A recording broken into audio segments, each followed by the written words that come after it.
Hello everyone. तो चलिए chapter को आगे बढ़ाते हैं और हम देखते हैं कि रेयॉन और विस्कोस क्या होता है।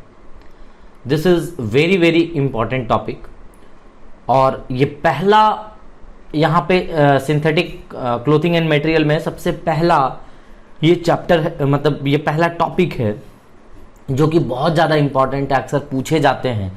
क्यों? क्योंकि यही पहली बार हम कह सकते हैं कि ये man made semi synthetic fibre है। पहली बार इसमें जब मॉडिफिकेशन किया गया था नेचुरल फाइबर में, तब जाकर के हमें मिला था रेयॉन और उसी को हम कहते हैं विस्कोस। ठीक है, तो सबसे पहले मैं ये आपको बता दूं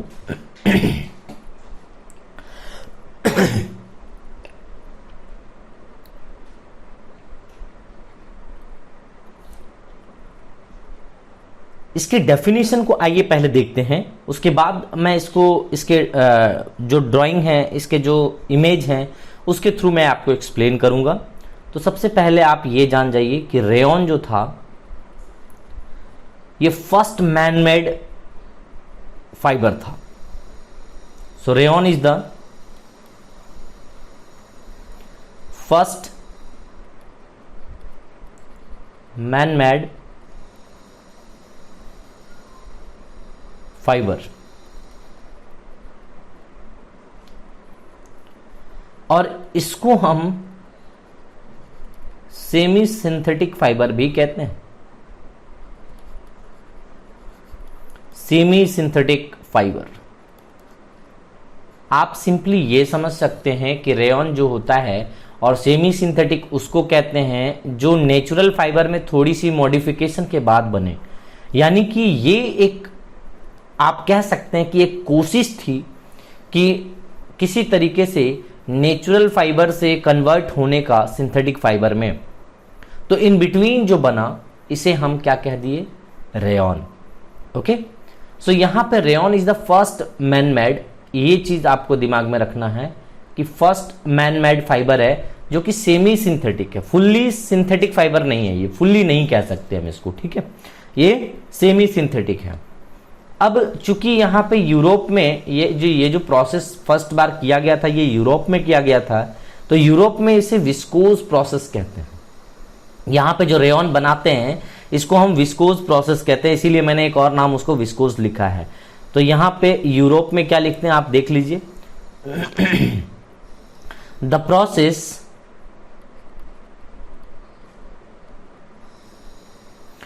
process of making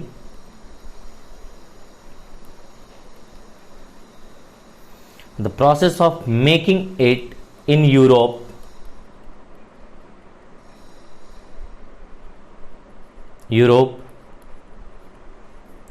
is known as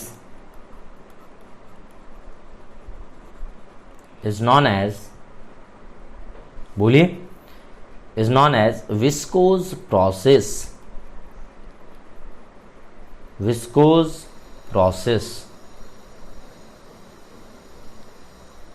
ठीक है, अब आप क्या करते हो समझिए। सबसे पहले इसके मेथड ऑफ प्रिपरेशन देख लेते हैं कि कैसे आखिर इसको बनाते हैं। ठीक है, और एक बार हम ये विस्कोस तैयार कर लेना, फिर आपको मैं वो इमेज दिखाऊंगा, वो डायग्राम दिखाऊंगा जिसके थ्रू मुझे एक्सप्लेन करना है। राइट, तो सबसे पहले मैं तो उसके प्रिपरेशन दिखाता हूं आपको कि कैसे आखिर उसको प्रिपेयर किया जाता है। तो हम नेक्स्ट हेडिंग वही लिखेंगे, दैट इज preparation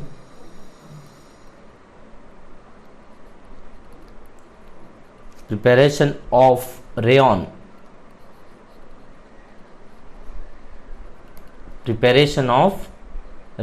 चलिए कैसे बनाते हैं इसको देखते हैं, वन बाय वन स्टेप देखेंगे and this is very very important. जैसा कि मैंने कह दिया कि अगर सबसे पहले इस चैप्टर में अगर क्वेश्चन पूछने लायक अगर बनता है तो यहीं से बनता है। ठीक है, ये कैसे बनता है चलिए मैं आपको बताता हूं। सबसे पहले आप क्या करते हैं कि आप रॉ मटेरियल लेते हो, रॉ मटेरियल वुड का लेते हो, है ना, और उसको वुड पल्प में कन्वर्ट कर देते हो। सबसे पहले आप क्या करते हैं, स्टेप नंबर 1 आपने लिया रॉ मटेरियल, है ना रॉ मटेरियल आपने लिया क्या, सबसे पहले आप लेते हैं इसका रॉ मटेरियल, और वो रॉ मटेरियल के फॉर्म में आप लेते हैं वुड, लकड़ी लेते हैं, ठीक है।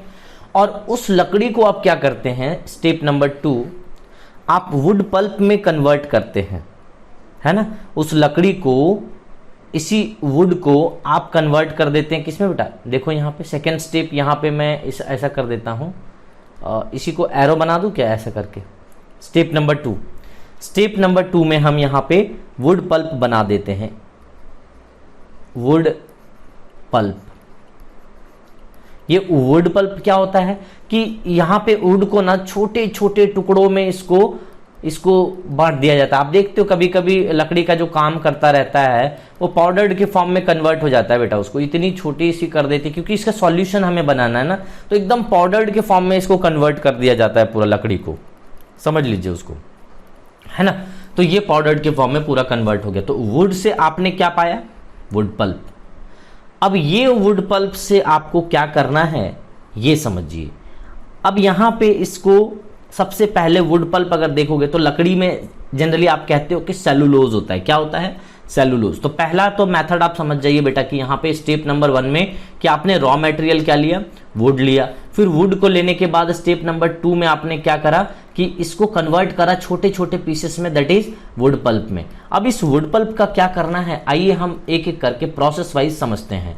सबसे पहले इस वुड पल्प यानी कि हम उसको कह सकते हैं आप सेलुलोज, एकदम छोटा पार्ट जो होता है बेटा उस लकड़ी में, आप कहते हैं कोई भी लकड़ी में, जैसे जिस तरीके से पेज में होता है ना, पेज में बोलते हो ना सेलुलोज होता है, तो पेज आखिर कहां से मिलता है बेटा, वो प्लांट से ही तो मिलता है, तो वुड से ही तो मिलता है। तो यहां पे हम कह सकते हैं कि इसमें भी जो वुड पल्प हमने लिया है उसमें सेलुलोज है, राइट।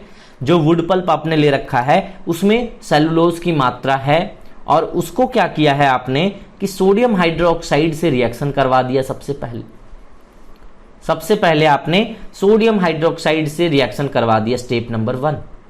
वो तो आपको था कि वुड से वुड पल्प बनाइए, लेकिन वुड पल्प में सेलुलोज है ना, तो वुड पल्प यहां पे रखोगे आप, ये वाला जो रखे हो सेलुलोज, ये वुड पल्प है, वो उसका वुड पल्प का सेलुलोज रिएक्शन करेगा किससे, NaOH, क्योंकि केमिकल तो वही है ना।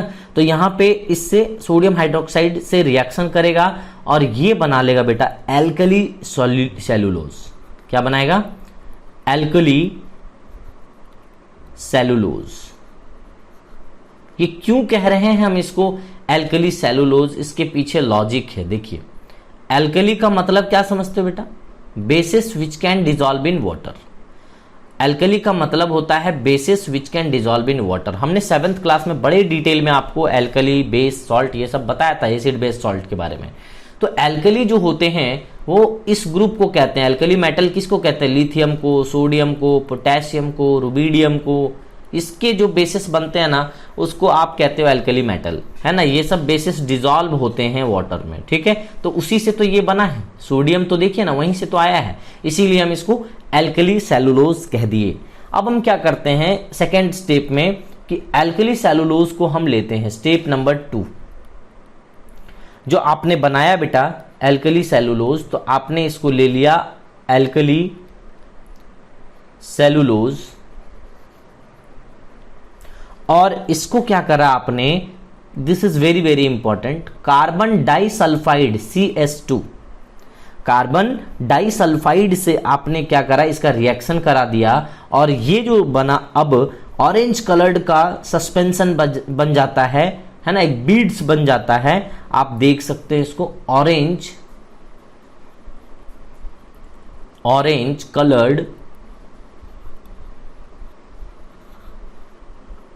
Coloured suspension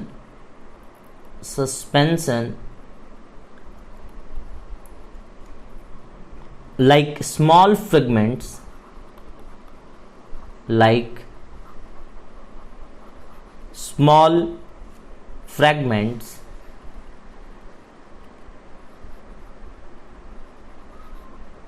small fragments of beads, ठीक है। ये बीड्स का मतलब क्या होता है बेटा, देखो आपने देखा होगा कि एल्कली सेलुलोज जब आपने लिया तो CS2 के साथ में जब रिएक्शन कराया तो यहां पे ऑरेंज कलर का देखता हूं अगर कोई उस तरीके से दिखे, देखिए यहां पे दिख गया मेरे को ऑरेंज कलर का, इस तरीके से आपको वहां पे क्या मिलेगा बेटा, बीड्स, यानी कि छोटे छोटे इस तरीके से बीड्स मिलेंगे मोती के टाइप से, ऐसा है ना, ऐसा बन जाएगा। अब वो किस कलर का, ऑरेंज कलर का बन जाएगा, आप देख सकते हैं इस तरीके से बीड्स वहां पे बन गया बेटा, है ना। एक सॉल्यूशन में आप मान के चल सकते हैं, कंटेनर में आप इस तरीके से रख लीजिए इसको, और इस कंटेनर में आप देख सकते हैं कि स्मॉल बीड्स इस तरीके से आपको ऑरेंज कलर का मिला है, ऐसा मिलता है, छोटे छोटे स्मॉल बीड्स आपको मिल गए, ठीक है। अब क्या करते हैं कि ये ऑरेंज कलर का सस्पेंशन जो आपने बनाया, अब इसको थर्ड स्टेप में फाइनल विस्कोज बनाने के लिए हम अब रेडी हैं। तो हम क्या करेंगे, अब ऑरेंज कलर्ड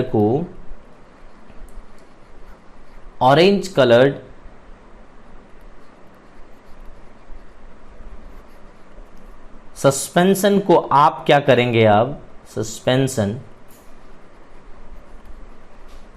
इसको डिसॉल्व कर दीजिए फिर से सोडियम हाइड्रोक्साइड से, यानी कि पहला स्टेप भी सोडियम हाइड्रोक्साइड से करना था और दूसरा स्टेप भी हमने सोडियम हाइड्रोक्साइड से ही कर दिया, मतलब सॉरी लास्ट स्टेप भी सोडियम हाइड्रोक्साइड से कर दिया, बीच में कार्बन डाइसल्फाइड आ गया। तो ये जो बनेगा बेटा, अब आपका फाइनली विस्कोज सॉल्यूशन आ चुका है, viscose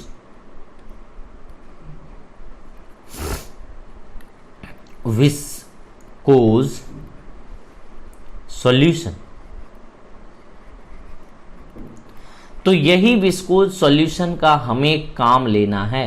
this is your viscose solution. अब मैं आपको डायग्राम दिखा सकता हूं और हम इसी विस्कोज सॉल्यूशन का इंतजार कर रहे थे। अब मेरे पास एक कंटेनर में विस्कोज का सॉल्यूशन बन चुका है, अब हम इससे थ्रेड बनाएंगे, है ना। ये हमने जो प्रोसेस किया है कि सेलुलोज यानी कि सबसे पहले वुड लिया, फिर वुड को छोटे छोटे पार्ट में कन्वर्ट किया, वुड पल्प बनाया, और उस वुड पल्प में एक कंटेंट करता है दैट इज सेलुलोज। उस सेलुलोज का रिएक्शन आपने, मतलब वुड पल्प ही यहाँ पे समझ लीजिए आपने रखा, उसका सेलुलोज ये रिएक्शन करेगा किससे, NaOH से बना लेगा एल्कली सॉल्यूशन, है ना, एल्कली सॉल्यूलोज। और उसके बाद हम कहते हैं कि एल्कली सेलुलोज जो होता है वो रिएक्शन करता है कार्बन डाइसल्फाइड से, और वो orange colour suspension like small fragments of Beed बना लेता है, ऐसा जैसा आपको मैंने यहाँ पे दिखाया है।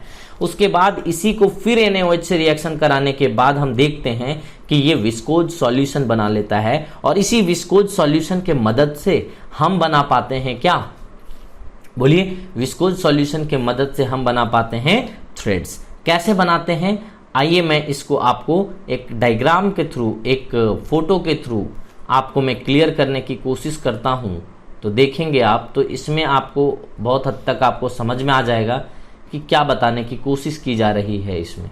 चलिए मैं यहाँ पे इसको कर देता हूं सो दैट आपको दिखे कि ऑलरेडी हमने अब करना क्या है। विस्कोज सॉल्यूशन तो हमें मिल गया है ना, हमें क्या मिल गया है, विस्कोज सॉल्यूशन मिल गया है। अब देखिए क्या करेंगे इस विस्कोज सॉल्यूशन में, थोड़ा सा इसको समझने की जरूरत है। इस विस्कोज सॉल्यूशन को यहां पे जो आपको मिला है ये वाला, दिस वन, है ना, इस विस्कोज सॉल्यूशन को आपको इस स्पिनरेट के थ्रू, ये देखिए इस स्पिनरेट के थ्रू आपको पास कराना है, जिसमें एक बहुत छोटा सा होल है, बहुत छोटा सा, यहाँ पे बहुत छोटा सा होल है, उस होल से ये निकलता है बाहर की ओर। यहाँ पे ढेर सारे आपने विस्कोज सॉल्यूशन स्पिनरेट में आपने डाला, स्पिनरेट मतलब एक आप समझ सकते हो शावर की तरह दिखता है, तो ये इस तरीके से डाला आपने यहाँ पे, और इधर एंड से एक ही थ्रेड निकलने का जो रास्ता है होल से वो यहाँ पे है।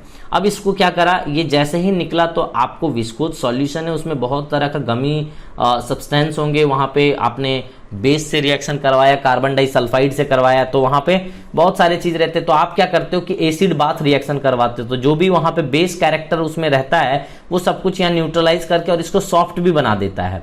यहाँ पे आप कह सकते हैं कि जो यहाँ पे सॉल्यूशन है, एसिड है यहाँ पे, वो सबसे पहले जो वहाँ पे बेस है उसको तो सबसे पहले वो खत्म कर देता है, न्यूट्रलाइज कर देता है, और उस थ्रेड को सॉफ्ट बनाने में ये हेल्प करता है, तो सॉफ्ट बना देता है यहाँ पे, ठीक है। अब इसी तरीके से जब ये सॉफ्ट बना देता है तो हम धीरे धीरे यहाँ से उठाते हैं एक थ्रेड्स को, और ये वाइंडिंग स्पूल में एक बार लगा देते हैं, और ये वाइंडिंग स्पूल ऑटोमेटिकली या तो आप आप कस्टमाइज कर लीजिए, हाथ से आप चलाइए या फिर मशीन से चलाइए, तो ये चलता रहेगा। ये वाइंडिंग स्पूल में लगातार ये थ्रेड्स ऐसे करके आते रहेंगे, है ना। तो इस तरीके से विस्कोज सॉल्यूशन आपने सबसे पहले लिया, उस विस्कोज सॉल्यूशन से आपने सॉल्यूशन को डाला स्पिनरेट में, स्पिनरेट के थ्रू यहाँ पे निकला एक फाइन स्ट्रक्चर, है ना। आप ये वाला निकला, अब यहाँ पे एसिड बाथ आपने कराई, इसको एसिड बाथ कह रहे हैं। जब सल्फ्यूरिक एसिड को यहाँ पे रखा था, H2SO4 को आपने यहाँ पे रखा था, ये एसिड बाथ किया। एसिड बाथ करने के बाद आपको उस थ्रेड को वाइंडिंग स्पूल में बस लगा देना है और वाइंडिंग स्पूल में लगातार वो लपेटता रहेगा और ये आपको यान मिल गया, ठीक है। तो आप देख सकते हैं कि प्रोडक्शन ऑफ विस्कोज और रेयॉन यान, आपको यहां से बेटा क्या मिल गया है, धागा मिल गया है ना, थ्रेड मिल चुका है। अब इस थ्रेड मिलने के बाद आप चाहे तो किसी भी तरह का आप मटेरियल बना लें, कोई भी क्लोथिंग मटेरियल बनाइए, कोई प्रॉब्लम नहीं है, ठीक। नाउ यू कैन सी, यहां पे आप देख सकते हैं कि रेयॉन आखिर दिखता कैसा है। तो रेयॉन इस तरीके से मटेरियल होता है बेटा, ये सिल्क के जैसा आपको अपीयरेंस में दिखाई पड़ता है ना। उसी तरीके से आपको सिल्क का जैसा प्रॉपर्टी होता है, लगभग उसी तरीके से इसकी भी प्रॉपर्टी होती है, चमकदार होते हैं, लस्चरस होते हैं, है ना। ये सब कुछ मैं अभी आपको प्रॉपर्टीज के बारे में आपको बताऊंगा। स्ट्रक्चर तो मैंने आपको बता दिया है, अब इसके प्रॉपर्टीज के बारे में मैं आपको बताता हूं। तो आप इसके फोटो आप देख लीजिए पहले, ठीक है। अब फोटो आपने देख लिया, अब चलिए हम इसके प्रॉपर्टीज की बात करते हैं। तो नेक्स्ट हम बात कर लेते हैं इसके प्रॉपर्टीज की, कि आखिर क्या क्या प्रॉपर्टीज होती है रेयॉन की, ये भी देख लेते हैं।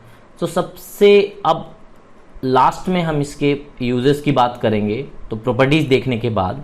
सो पहले हम देख लेते हैं इसके प्रॉपर्टीज को, ठीक है। तो प्रॉपर्टीज में क्या हुआ कि ये जो होता है ये मॉइस्चर को एब्जॉर्ब करता है। क्या करता है? ये मॉइस्चर को एब्जॉर्ब करता है। तो यहां पे हम लिखेंगे, बहुत अच्छी टेंडेंसी होती है मॉइस्चर को एब्जॉर्ब करने की। So it has tendency to absorb moisture, to absorb what? Moisture. अब क्या होता है कि ये मॉइस्चर अगर एब्जॉर्ब करता है तो इसको समर के दिनों में आप यूज कर सकते हो, तो वेरी इंपॉर्टेंट है ना। तो we can use in summer season. तो मतलब ये जो होता है वो समर सीजन के लिए प्रिफर्ड किया जाता है। सो प्रिफर्ड इन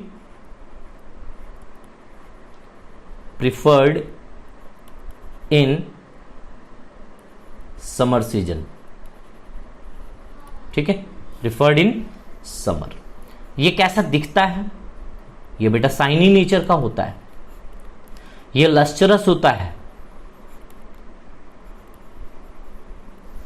रिजेंबल्स किसके साथ में करता है ये बता दूं, तो रिजेंबल्स विथ सिल्क, जैसा कि मैंने कहा कि वो सिल्क के जैसा दिखता है ना। तो रिजेंबल्स विथ सिल्क और रिजेंबल्स टू सिल्क, ठीक है। ये अपीयरेंस में ऐसा दिखता है, resembles to silk in what? Appearance. Appearance, ये देखने में ऐसा लगता है कि ये सिल्क ही है, जैसा कि आपने फोटो भी ये देखा भी है ना। इसीलिए इसे हम क्या कहते हैं बेटा? आर्टिफिशियल सिल्क भी कहते हैं। समटाइम्स लोग इसे आर्टिफिशियल सिल्क से भी बुलाते हैं, ठीक है। तो ये हमने आपको बताया उसके प्रॉपर्टीज के बारे में। अब आइए हम कुछ इसके यूजेस के बारे में देख लेते हैं। तो यूज आपका देखिए, नॉर्मल तरीके से अगर हम बात करें ना, तो यूजेस आप बहुत सारे चीज बना सकते हैं, क्लोथिंग मटेरियल बना सकते हैं उसमें, और वो बहुत हर चीज में कॉमन भी कर सकते हो। बहुत सारे मटेरियल में बहुत सारी चीज कॉमन भी कर सकते हो। जैसे मान लीजिए शर्ट पैंट बनाना, तो मेरी मर्जी भैया, हम किसी भी क्वालिटी का, किसी भी कपड़े का, हम कोई भी मटेरियल का शर्ट बना ले, तो आपको क्या मतलब है ना, टाई बना ले। लेकिन हाँ, कोई चीज एक मटेरियल होता है जो उसके लिए स्पेसिफिक होता है, तो वहां पे आपको वो स्पेसिफिक चीज जरूर लिखना होता है। बाकी ये सब चीजें कॉमन है जो आप हर जगह मेंशन कर सकते हो, ठीक है। तो लिनिंग्स, ये सब आप बना सकते हो, शर्ट, टाई, लिनिंग्स, ये सब है ना। और क्या बना सकते हैं भैया? होम फर्निश मटेरियल बना सकते हैं, है ना। Home furnish material, home furnish material, और क्या बना सकते हैं, है ना। जैसे जैसे होम फर्निश मटेरियल मतलब घर में कौन कौन से चीज जो घर में रहे, वैसा क्या क्या चीज, जैसे मान लीजिए कि आप बेडशीट की बात कर ले तो बेडशीट बना सकते हैं इससे हम, ठीक है। ये टेबल क्लॉथ्स बना सकते हैं आप इससे, टेबल क्लॉथ्स, सोफा कवर, तो ये सब चीजें हैं जो आप बना सकते हैं किससे, इससे। तो ये पूरी तरीके से मैंने आपको रेयॉन के बारे में बताया है, ठीक है। So this is all about rayon. अब पूरी तरीके से हमने एक बार सम अप कर देते हैं। पहले आपने वुड बनाया बेटा, वुड को वुड पल्प में कन्वर्ट करा आपने, किसमें, वुड पल्प में। और वुड पल्प को सबसे पहले आपने पास किया किससे, सेलुलोज को, यानी कि वुड पल्प में जो सेलुलोज है उसका रिएक्शन NaOH से करवाया। फिर वो NaOH को जब करवाया रिएक्शन तो वहां पे एल्कली सेलुलोज बना, फिर एल्कली सेलुलोज फिर से NaOH से सॉरी कार्बन डाइसल्फाइड से रिएक्शन किया। तो कार्बन डाइसल्फाइड से जब रिएक्शन किया तो वो क्या बना लिया, एक फ्रेगमेंट्स बीड्स बना लेता है। फिर उस बीड्स का आप रिएक्शन करा देते हो NaOH से तो आपको विस्कोज सॉल्यूशन बना लेता है। फिर विस्कोज सॉल्यूशन को आपने क्या किया कि एक सेटअप जो हमने अभी दिखाया था आपको कि स्पिनरेट के थ्रू इसको पास कराया, फिर एसिड बाथ यहाँ रखे थे H2SO4 का, और फिर यहाँ पे जाके वाइंडिंग स्पूल में इसको लपेट लिया गया जितने भी थ्रेड्स थे। अब एक बार आपको यार्न मिल गया, थ्रेड्स मिल गया, तो आप इसके क्लोथिंग मटेरियल बना लीजिए, जो भी आपको मन है वो बना लीजिए आराम से, ठीक है। तो ये आपने पा लिया। फिर उसकी प्रॉपर्टीज को हमने देखा, आपको उसके फोटो भी दिखाया कि कैसा आखिर रेयॉन दिखता है, वो सिल्क के जैसा चमकदार दिखता है। तो प्रॉपर्टीज उसका क्या होता है कि ये मॉइस्चर को एब्जॉर्ब करता है। अगर ये मॉइस्चर को एब्जॉर्ब करेगा तो ये समर सीजन में तो प्रीफर किया जाएगा भैया, क्योंकि मॉइस्चर तो एब्जॉर्ब करने के लिए हम तो चाहते हैं कि समर सीजन में कोई वैसा मिल जाए हमें, तो समर सीजन में हम इसको प्रीफर करते हैं पहनना, ठीक है। इसका नेचर कैसा होता है, शाइनी होता है, दिखने में चमकदार होते हैं, लस्टरस होते हैं, रिजम्बल्स करते हैं, इनकी प्रॉपर्टीज रिजम्बल्स करती है। कौन सी प्रॉपर्टीज, अपीयरेंस वाली, यानी कि दिखने में आपको ऐसा लगेगा कि ये सिल्क ही है, ठीक है। उसी तरीके से ये चमकदार दिखता भी है, तो रिजम्बल्स टू द सिल्क, है ना, उसी से उसकी मिलती है अपीयरेंस कैरेक्टरिस्टिक्स। अब इसके यूजेस की कुछ बात कर लिया हमने कि shirt, tie, linings, home furnishes like bedsheet, table cloths, sofa, और भी बहुत सारी चीजें जो घर में आप यूज करते हो क्लोथिंग मटेरियल, वो सब कुछ हम इससे बना सकते हैं, ठीक है। So this is all about rayon, और उसी को हम विस्कोज भी कहते हैं। तो आज के लेक्चर में इतना ही, मिलते हैं अगले लेक्चर में।